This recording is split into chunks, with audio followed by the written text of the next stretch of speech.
Pernah nggak sih Anda merasakan ini? Lagi fokus-fokusnya kerja, mungkin 2 jam pertama rasanya bisa menaklukkan dunia, tapi tiba-tiba di jam ketiga rasanya kayak nabrak tembok, Betul, betul. Produktivitas langsung anjlok. anjlok total. Anda coba paksakan terus, minum kopi lagi, tapi hasilnya malah makin berantakan kan? Nah, di sumber yang kita bahas kali ini, terutama di bab 6 soal ritme pikiran, ternyata ini bukan soal kurangnya kemauan kita. Bukan sama sekali. Tapi kita mungkin sedang berperang melawan jam biologis otak kita sendiri. Anda menangkap poin kuncinya. Kita semua kan kenal hukum Parkinson. Oh ya, pekerjaan akan mengembang, mengisi waktu yang ada. Tepat. Tapi ternyata ada penjelasan fisiologis di baliknya. Seorang peneliti namanya Nathaniel Kleitman puluhan tahun lalu menemukan sesuatu yang luar biasa. Apa itu? Otak kita saat kita terjaga ternyata bergerak dalam sebuah siklus. Dia menyebutnya siklus istirahat aktivitas dasar atau BRAC. BRAC, oke. Siklus ini kayak pendulum tak terlihat gitu. Berayun selama sekitar 90 menit. Dan inilah yang mengatur kapan kita lagi di puncak kewaspadaan dan kapan kita butuh istirahat. Wah, tunggu dulu. Jadi bukan cuma pas tidur aja ada siklusnya, tapi saat kita melek pun ada. Persis. Ini mengubah segalanya. Oke, berarti misi kita kali ini jelas nih. Kita akan bedah abis-abisan soal ritme 90 menit ini. Mari kita kupas. Gimana kita bisa merancang hari kerja yang menari mengikuti irama otak, bukan malah berbaris kaku melawannya? Kita akan cari tahu apa yang sebenarnya terjadi saat otak kita lelah, dan gimana cara istirahat yang benar-benar mengisi baterai. Bukan sekedar buang waktu. Tepat sekali. Oke, konsepnya menarik banget, tapi mari kita realistis ya. Hari kerja kan seringkali ya ampun kacau. Betul. Rapat mendadak, email gak berhenti-henti, gimana caranya kita bisa menerapkan siklus 90 menit yang kedengarannya ideal banget ini di dunia nyata? Kayaknya susah. Itu pertanyaan yang bagus.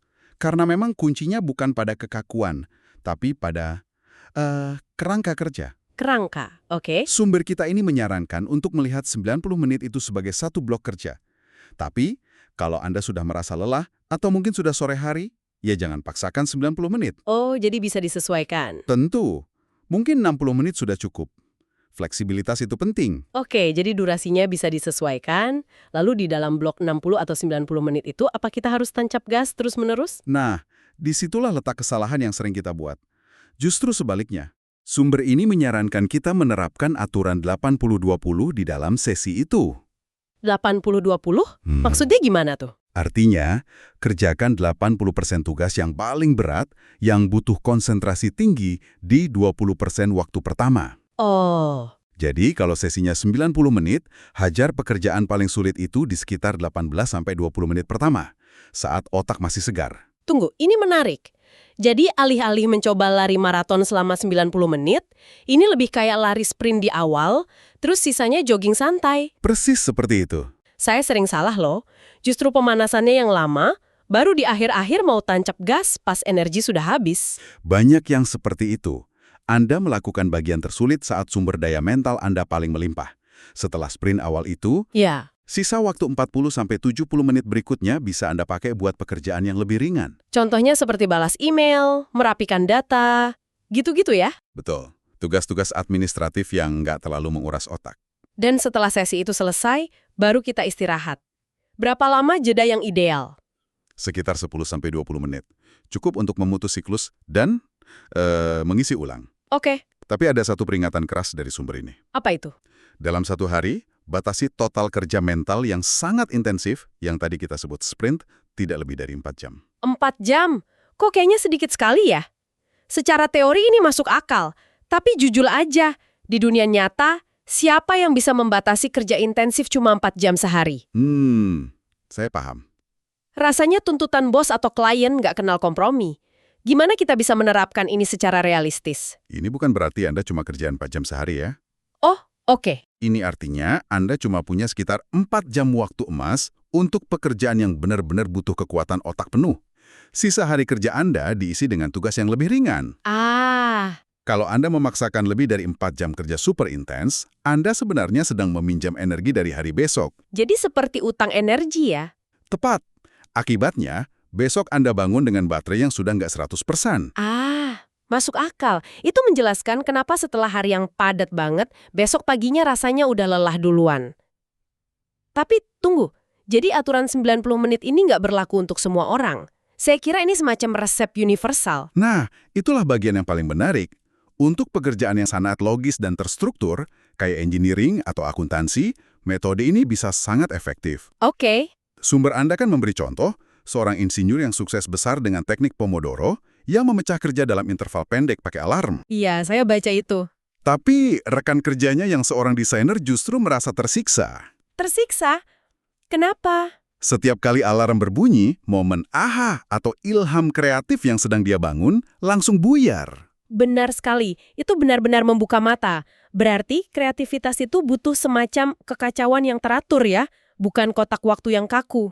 Tepat, dia butuh ruang untuk mengalir, untuk tersesat sejenak, dan menemukan ide. Alarm justru jadi musuhnya. Ini membawa kita ke pertanyaan yang lebih dalam. Apa sih yang sebenarnya terjadi di dalam otak kita saat kita merasa lelah? Nah iya, kenapa kita nggak bisa terus memaksakan diri? Jawabannya ada pada dua jaringan penting di otak.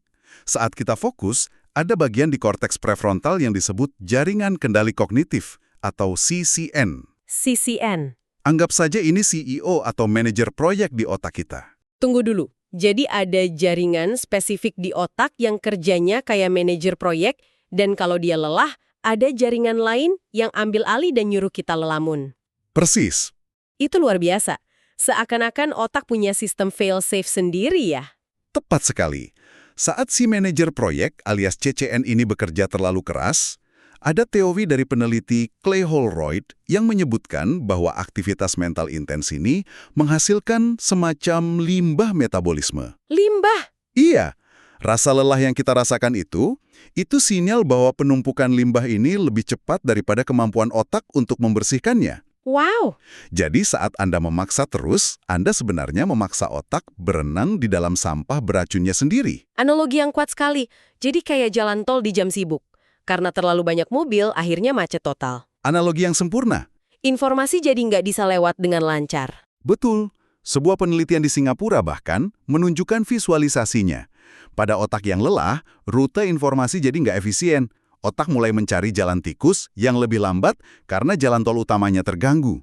Nah, saat itulah sistem fail-safe yang Anda sebut tadi aktif. Jaringan lain yang namanya jaringan mode default atau DMN mengambil alih. Jaringan mode default, DMN. Ini jaringan yang mana lagi? DMN inilah yang mendorong kita untuk melamun. Fungsinya adalah menempatkan otak kita di gigi 1, mode santai. Gigi 1. Oke. Untuk memberi kesempatan pada sistem pembersihan otak untuk bekerja dan memulihkan si manajer proyek tadi. Jadi melamun itu bukan berarti kita malas, tapi justru itu cara otak kita melakukan pembersihan setelah si manajer proyek alias CCN tadi kerja terlalu keras. Tepat. Pantas aja, kalau udah mentok, natap keluar jendela sebentar justru sering dapat ide baru. Itu kerjaannya si DMN ya? Benar sekali. Itu adalah proses pemulihan yang alami dan sangat-sangat penting. Tapi ada satu kondisi yang saya yakin semua orang pernah alami, dan ini menyiksa banget. Tubuh rasanya udah remuk, mata perih, tapi pikiran nggak bisa berhenti. Iya. Terus berputar, cemas, mikirin pekerjaan. Kondisi lelah tapi gelisah ini kenapa bisa terjadi? Mode istirahat.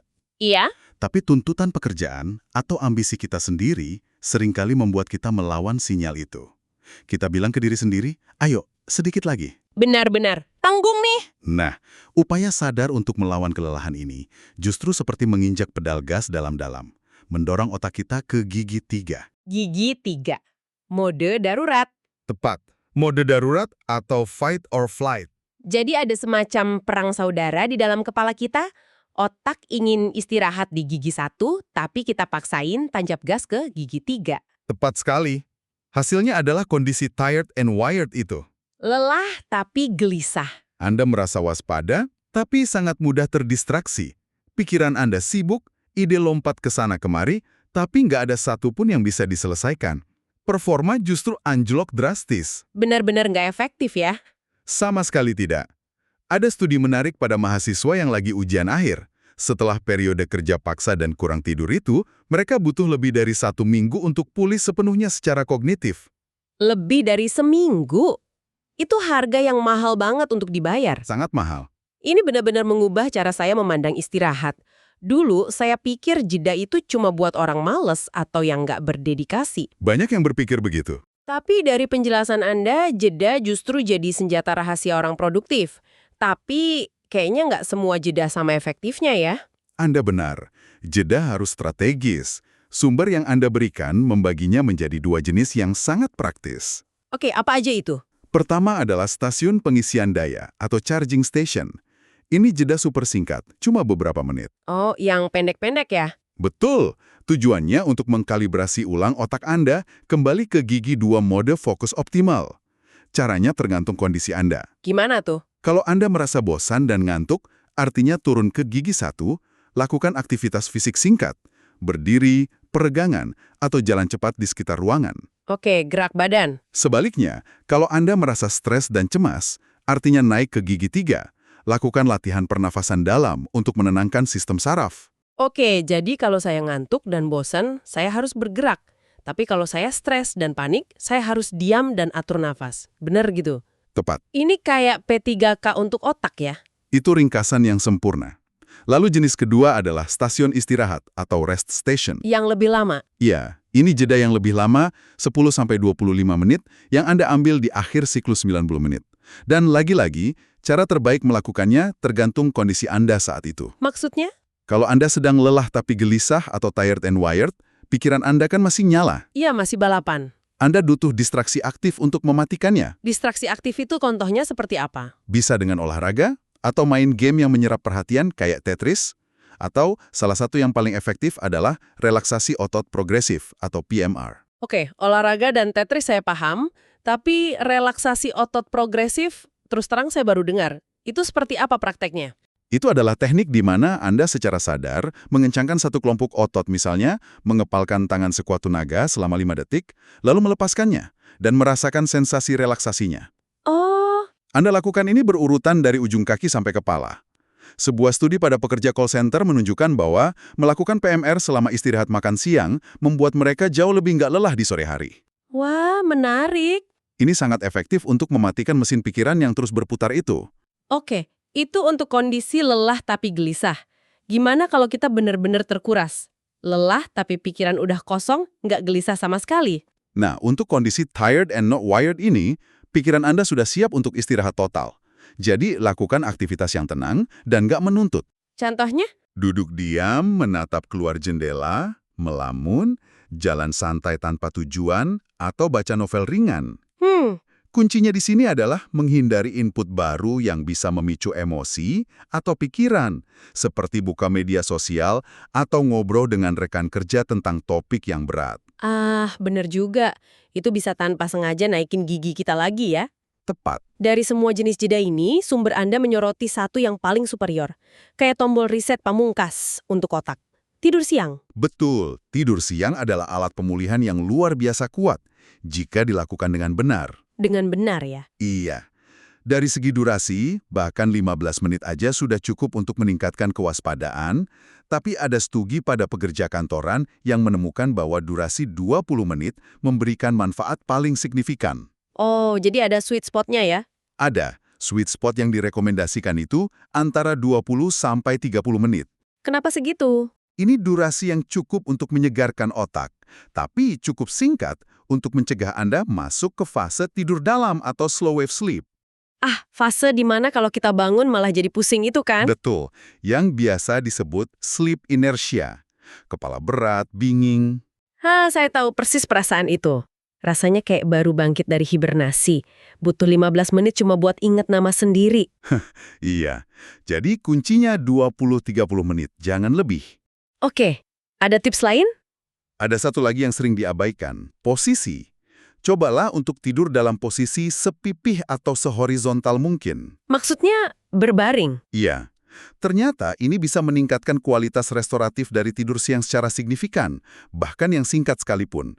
Jadi kalau memungkinkan, lebih baik berbaring di sofa daripada hanya menundukkan kepala di atas meja kerja. Semua ini benar-benar mengubah cara pandang saya terhadap produktivitas. Jadi, kesimpulan utamanya kita harus berhenti melihat hari kerja sebagai sebuah lari maraton yang datar. Tepat.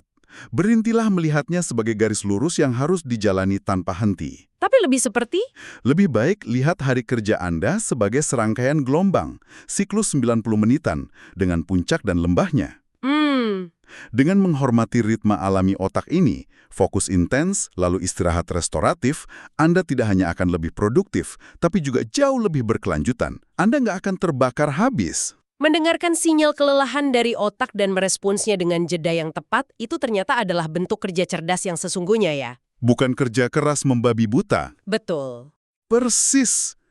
Ini tentang menyelaraskan usaha kita dengan cara kerja alami mesin yang kita gunakan, yaitu otak kita. Bukan malah melawannya. Istirahat bukan lagi tanda kemalasan. Itu adalah alat strategis untuk mencapai efisiensi puncak.